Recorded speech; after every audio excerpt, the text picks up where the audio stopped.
This is the locker room, where the coaches of Husson University talk sports.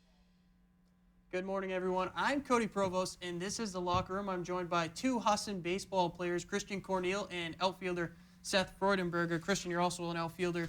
Before we start things, why don't you tell us a little bit about yourselves? We'll start with Seth. How did you come to Husson, and how did you get on the team? Okay. Why play baseball?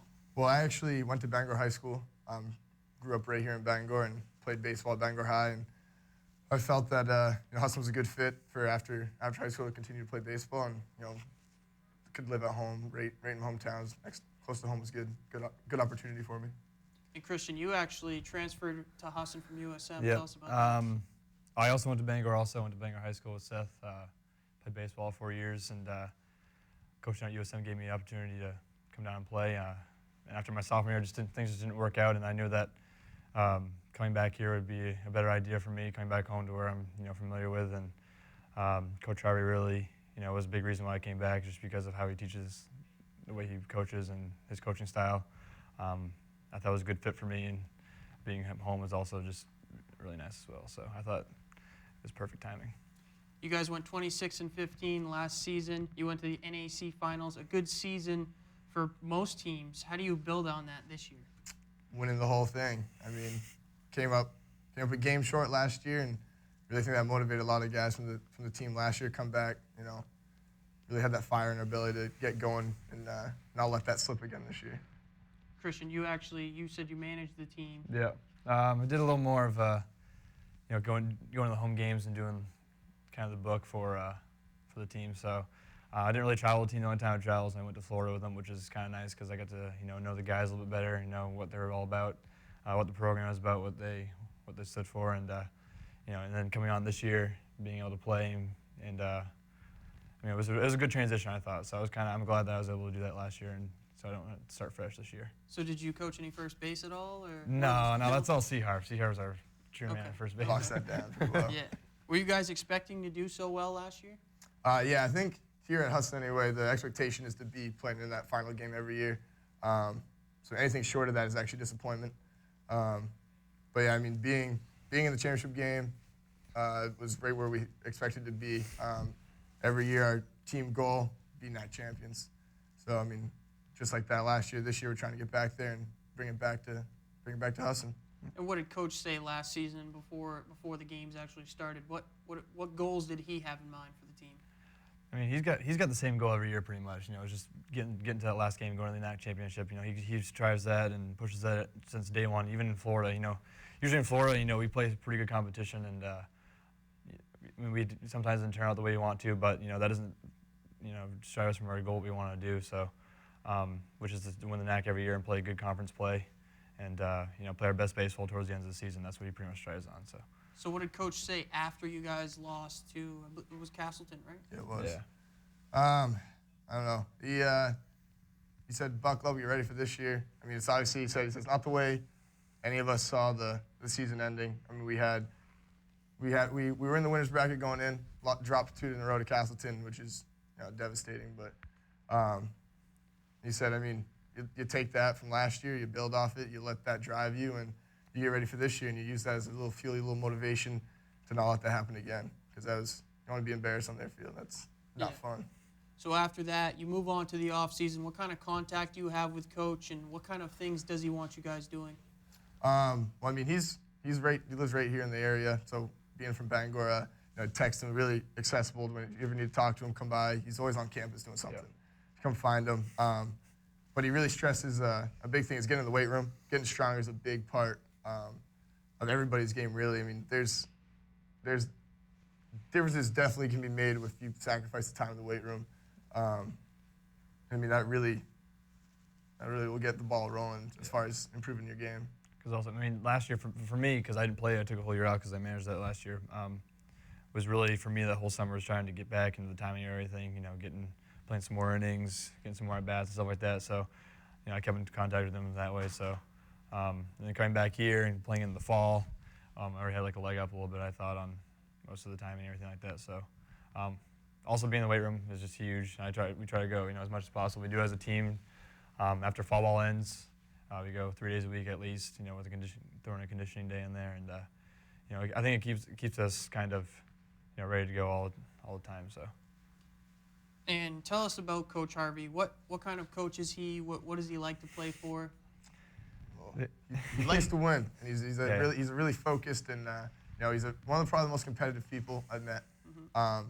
It doesn't matter if you're playing hopscotch or you're playing one-on-one basketball. He's gonna try to beat you. Yeah.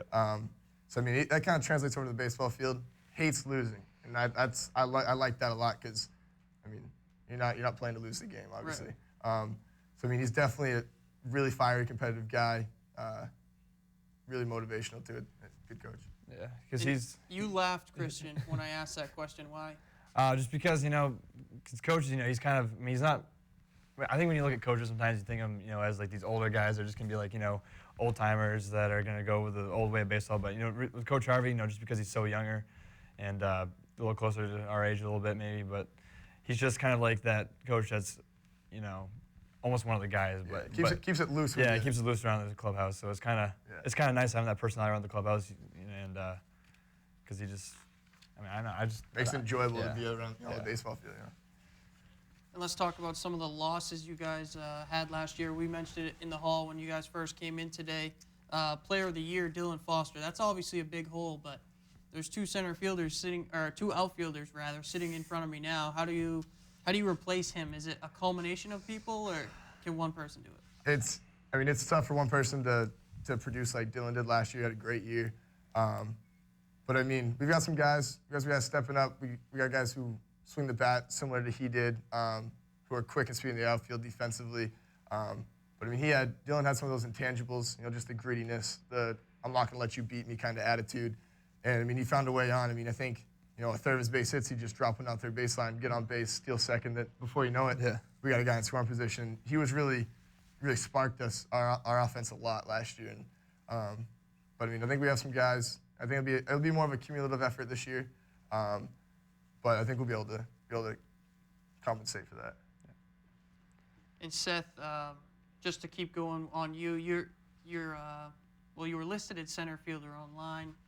Obviously, Christian, you're saying you're center field this year, so no position battle between you guys. Some people think he's faster than me. Okay. I don't know. It's pretty. I think he has me by a step, but I've got a little stronger arm than he does, so staying right for longer throws. Yeah. But no, I mean, we cover some serious ground out there, so I expect not many balls to drop between left center and the right field line this year. Yeah, because because going through Legion, we played together in Legion, so it's not like we're new to each other being out there in the outfield at all. Because we did in high school also, and we played together for years. So it's kind of, I think it was kind of coming back when I transferred was kind of nice knowing that Seth's gonna be there, next to me in the outfield. Be like, oh, it's so nice. So is that part of the reason you came back? Yeah, I mean, being close to the guys I played high school with, I wanted to come back and play some college ball with them just because I missed it mostly, and I had a couple of guys down at USM that went to Bangor also, but I mean, I think playing at home in your hometown with the guys that you played high school with is pretty special. So I mean, like you mentioned, playing Legion ball, the zone tournament's held right here at Husson. Yeah. So we've been playing on this field for years, even before we were in college. So it's definitely an at-home feeling being here. Yeah, and I'll talk about the field a little later when we get into the spring stuff. But you also lost a guy who was a 6-0 pitcher last year. What did he bring to the team, and how will his shoes be filled? I'm assuming you're referring to Tim Nason. Tim Nason. Tim Nason, yeah. I mean, Tim Nason was, Mr. Reliable last year. Anytime we took the bump, he was going to be efficient. Like, I mean, he'd throw a 7-inning game and throw 70 pitches, and 10 pitches an inning, that's unheard of. He'd just attack the zone and really efficient. As far as, that's from a pitching standpoint, that's extremely tough to replace. But I think we have some young guys going to step up. Our staff is also obviously another year experience. We got Coach Morris running them like a well-oiled machine. So we'll be all right. And Seth, to continue on, you're a captain of this team. Christian, what does he bring to the squad? Seth's different from all the other captains just because he's one of those guys that, if we're not focused or anything like that, he's gonna kick us in the butt a little bit and get us going. He's kind of, real big main focus of where we want to go also.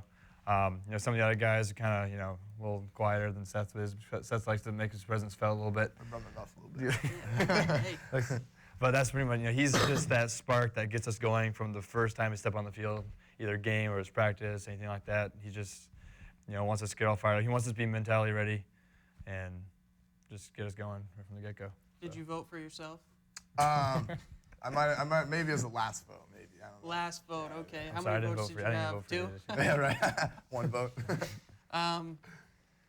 Fall ball, Christian, that was Yep. probably big for you after being out of baseball for a Yep. year. What did you guys do?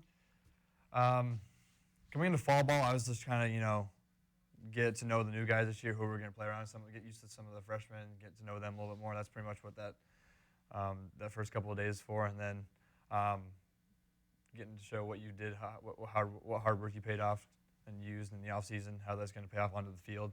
So making that transition was also big.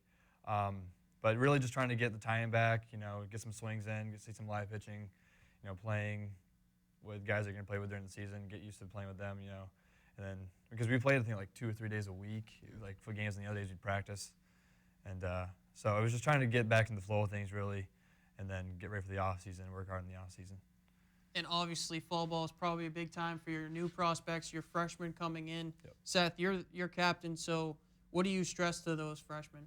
I try and just keep them loose. That's a big thing. I remember my freshman year, I came in, and I was more nervous playing baseball than I ever have been. And when you can't play baseball nervous, and so when these young guys come in, I try and loosen them up, just keep them relaxed, just let them know you're just playing baseball. Because when you play relaxed, play your best ball, you give the coaches a good look at what kind of player you are, what you can and can't do. So I just try and keep the atmosphere loose, just let them know, hey, just play relaxed, have fun, and things will fall into place. Yeah, you can't play baseball nervous, but you also can't play angry. Trust me, I know. Yeah. That's why I'm not playing college ball. You guys took the annual spring trip to Florida, 2-7. Can you speak about maybe why that happened? Yeah, 2-7 really wasn't the record we were looking to come back to Maine with, but we had some issues defensively, and I think that could be a combination of just not really being outside. We practiced on turf for the first 7 weeks before we went down there. So I mean, we sure things up defensively. Can't give teams extra outs, stuff like that. We'll be fine. Our coaches broke down like the runs we allowed, and 35 of our 69 runs came from errors and walks from a pitcher standpoint. And so I mean, you cut down on those errors, that's almost half the runs gone, and you're giving yourself a legitimate chance to win baseball games when you're not giving teams 4 or 5 extra runs a game. Yeah, just trying to offensively. I think all week we didn't really have that big hit that we really needed in some of the big games. I think we had the opportunity to do it, and we just didn't capitalize in that moment where we had runners in scoring position and then didn't come through with the hit that we needed. That was kind of we struggled with that throughout the week. But later in the week, I think towards we played Dickinson and stuff like that. I think we started swinging the bats pretty well, and defensively we started getting a little more sound. So I mean, I think it's just being outside, trying to get back in the flow of things, playing games after being in a warehouse technically at Sluggers for 7 weeks. It's just, I think we were more anxious also those first couple of days to get out because we were so, it's nice weather. You're actually playing outside on a grass field. We haven't seen grass since November, so it was more of an anxious thing, but I think we'll be all set once you get back here and start playing more. So. And you guys go down to Florida. You're using your spring break, and unfortunately at Husson we only get 1 week. Yeah. What kind of things do you guys do to enjoy yourselves down there in Florida? Well, most of our games were in the morning. So we'd play our games, and then we'd come back and we'd do things like usually each year we have like a mini golf night. The whole team goes out and we have a mini golfing thing, real good team bonding experience. This year the houses were all in the same gated community. So you got guys, going down just seeing each other at the houses, just kind of, just relaxing each one. I mean, obviously it's 80 degrees, so you can find something nice to do outside. Yeah. So. Yeah. Each house had like a pool, so you got guys just hanging out. Just really, that's where you get to know people. Is the Florida trip is really where you go to the next level as a team and your team chemistry. As far as you know the guys on the team, but you really get to know some of the guys, and it's probably one of the highlights of the season when you look back on everything. Yeah. Anything notable happen? Maybe any stories you can tell us? Well, we have a pitcher, Ben Walls. he has a nice new haircut. He used to have a big, full head of hair. Flow going on, but So we're at one of the houses, and they have in the gated communities they have like one of those big ponds, you know, those man-made it's got ponds. the fountain in it. Yeah. In the middle, so. So Wall says if two freshmen swim across and back, he'll shave his head. So sure enough, we have a couple freshman pitchers, Robert Graff and Stephen Hanscom. They swam across and swam back. I think they want to do it even if it wasn't. Yeah. I think they're gonna. Yeah. They want to swim across Yeah. anyway, but so he gets back, and sure enough, Wall's no guard right with the clippers just starts shaving off his hair, and just I'm sure he had a nice little sunburn. Good stuff. Yeah. Good stuff. Yeah, because your head's a little white Yeah, after you shave it. A little bit. He's got the. I think it's mostly red. Yeah. And then just this white Yeah. top. He had a pretty funny hairline. Well, yeah, he had tan like he has glasses right on the back. Yeah. Let's get back to baseball now, All right. guys. The schedule down there, I looked it over. It seemed kind of like there was some Northeastern teams in that. Do you know how? Yeah, I mean, playing some guys from some teams from like Massachusetts, like Wheaton's a really good ball club, and that was like one of our better competition they played down there. They've always been good. They play. When I was at USM, they played us pretty well. They beat us they beat us my freshman year. So I mean, they're really fundamentally sound baseball club. And who else we play on there? We played a bunch of teams from like the East region. Yep. Yeah. And like that's a big thing when it comes to like it's a good way to like kind of find where you fall into place when it comes to looking at a regional. So I mean, we win the NAC, you go to the regional, and coaches been stressing like these are the type of teams we're going to face. Yep. And so how we play against these teams kind of gives you a gauge on where you stand. And as of Florida, obviously it wasn't where we wanted to be, but moving forward, we'll be good competition. We can hang with those guys in the regional. All right. Well, we're gonna cut to break. We'll be back with more from these guys right after this. Would you tell me to go to break for a while? Well, this is Broadcast Central for the Maine High School basketball tournaments on MPBN. Here are where all the feeds come from. They come from Bangor, they come from Augusta, they come from Portland.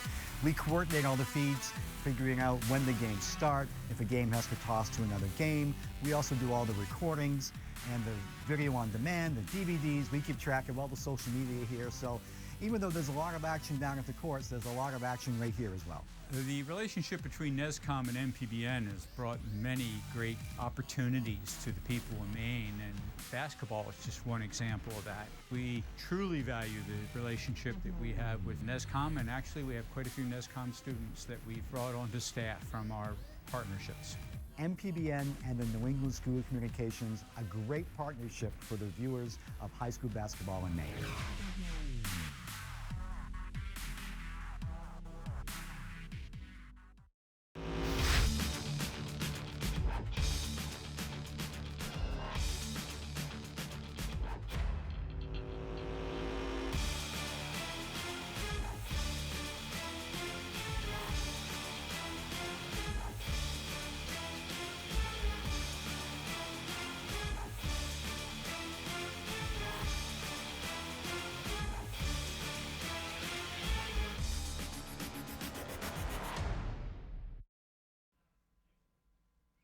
Welcome back to the locker room. I'm here with Christian Corneil and Seth Freudenberger, both from the Husson baseball team. Guys, let's move on to this season finally after that long segment before about the preseason. You guys are ranked second in the poll. Does that add any pressure to your season? It drives us more than anything. Yeah, I mean, at most it's a little kick in the rear to be like, hey, get going. But I mean, preseason polls are preseason polls, just like with anything else. I mean, they're projections, and really when it comes down to it, our main goal is winning the conference, and it doesn't matter where we're ranked preseason. We're going to be fighting for that in that last game at the end of the year. Yeah. And Coach has he said to you as a team, we want to go out and win this NAC final? Yeah, it's every year that's his goal. I think regardless of what the preseason poll says and what the coaches vote, we don't pay attention to any of that anyway. So it's kind of, hey, if we play our best baseball at the end of the season, if we play our best baseball throughout the season, and the better team is going to be that one last standing at the end. So I think if we just focus on that and doing the things fundamentally well, then I think that we have a good shot at doing that. So individual goals as players. We'll start with you, Christian. Yep. What are your individual goals? Coming into the season, I know that I can be, a guy that gets on base, create some action on the base pass.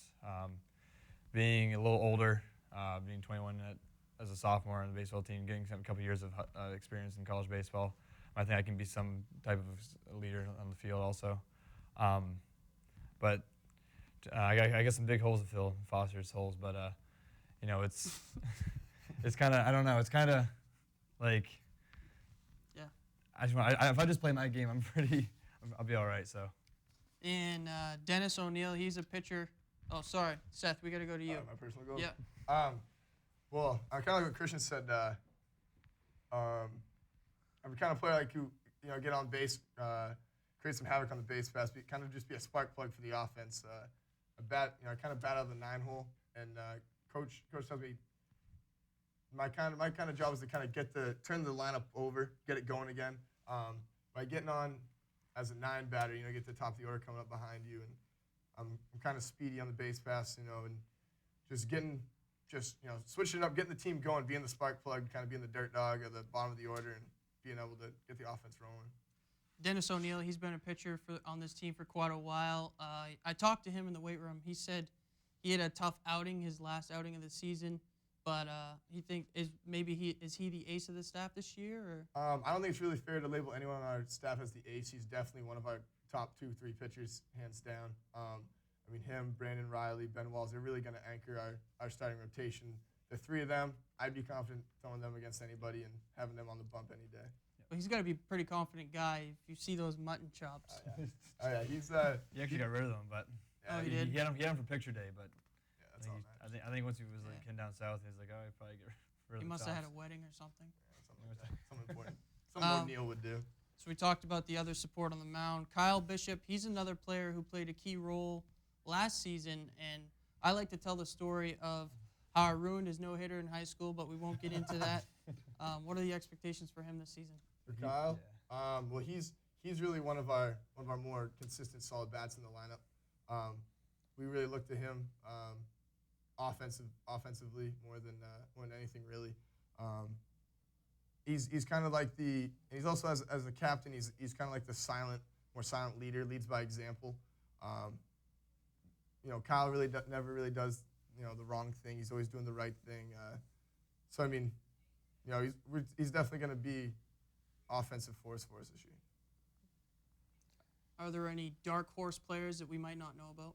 Ooh, there's a few. All right. So we have a freshman reliever. He's our only lefty pitcher. Brandon Grabkowski.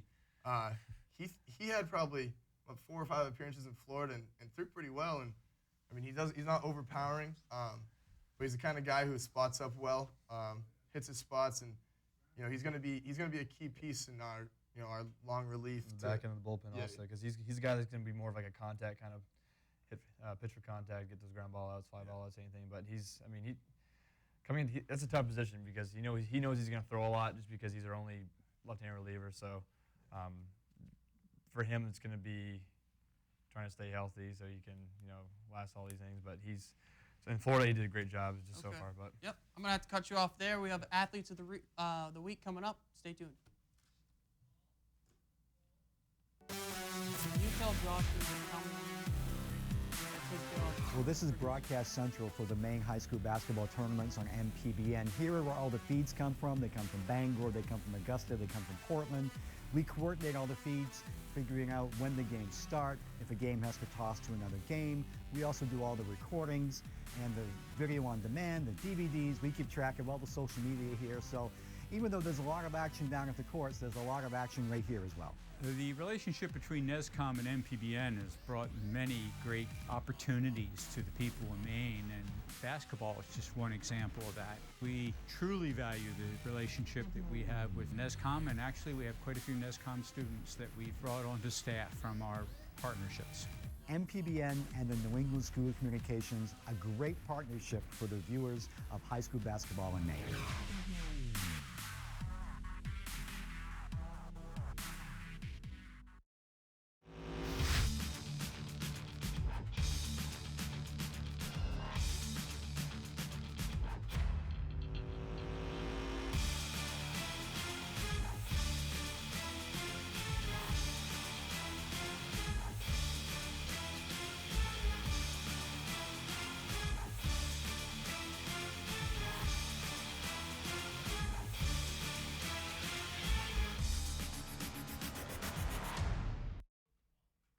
Welcome back to the locker room. We'd like to congratulate the Husson Athletes of the Week, Kayla Merrill of the softball team and Zach Glazier of the men's lacrosse team. Congratulations to both of them.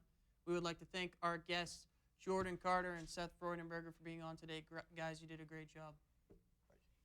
You can follow the locker room on Twitter at lockerroom_TV. If you would like to see this or any other episodes, go to NESCom Journalism on YouTube. Be sure to join us Monday, March 30th for the next episode of the locker room. For all those working hard behind the scenes, I'm Cody Provost. Thanks for joining us.